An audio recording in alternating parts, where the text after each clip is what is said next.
by the college admission process. Standardized testing has become one of the most important measuring tools of a person's intellect. However, what most people fail to recognize is that we're looking at these results as an accurate depiction of one's intelligence. On the other hand, many people do believe that this standardized testing process is necessary for various reasons. According to NPR News, these reasons include comparisons between schools, students, teacher accountability, and has the ability to form instruction for educators. So let's talk about the SAT and the ACTs. These are the tests a person must take in order to be accepted to a college or university of their choice. These tests are meant to determine how well we would do in our first 2 years of college. We're tested on reading comprehension, grammar, vocab, writing skills, and mathematical capabilities. Now, the differences between the SAT and the ACT are that the essay is optional for the ACT, but required for the SAT.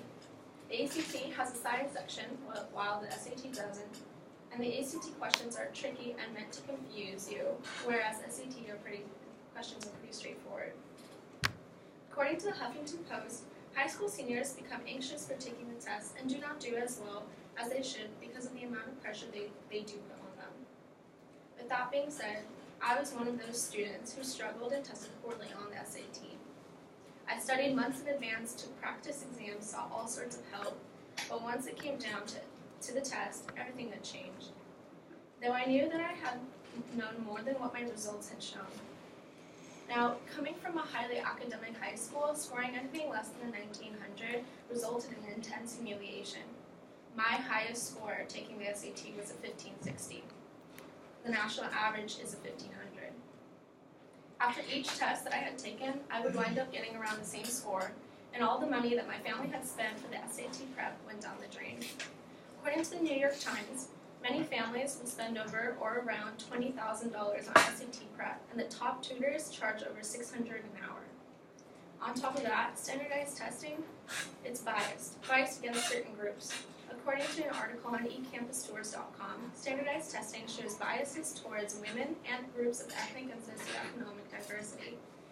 In regards to the income bias, wealthy students become more prepared for standardized tests through better life experiences and educational quality, and test prep tutors. But my score is not a reflection of who I am. Though I remember in high school, I felt that it really did reflect my intelligence. To say the least, it didn't make me feel good, despite the fact that I had leadership positions in 2 clubs, a sports team, and I made the principal's honor roll 3 times in a row.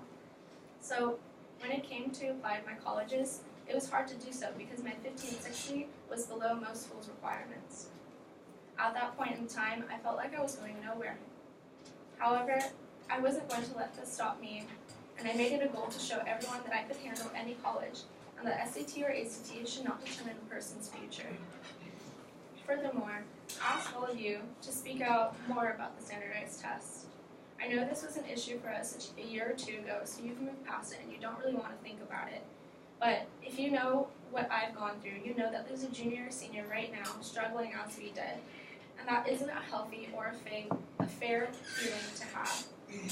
If you come across any petitions to abolish standardized testing, I encourage you to sign it. After all, I remember being a junior and wishing there was someone older than me fighting for me to get rid of these tests. People should be judged on how hard they work, not on how well they do on a test. The SAT or ACT doesn't accurately measure one's intelligence, and a poor score can eliminate the chance of achieving their dream university. It did for me. So, as I said before, please join me in an act to abolish standardized testing by voicing your opinion, signing a petition, or raising some sort of awareness. There are valid solutions generated by Mike Network Incorporated, and those are having college admissions focus on other aspects of college applications, like essays, grades, interviews, or recommendations. Focus on the other aspects of college application and remove that SAT or ACT as an application requirement. Or promote and focus on more worthwhile college test indicators, like AP tests or SAT subject tests. No student should have to go through the pressure of taking these tests, feeling the worthlessness because the results are too low and make them feel less intelligent, and the saddening feeling that comes along with being denied to the school of your dreams. So all of you, let's make this happen and get rid of the standardized testing process from all colleges.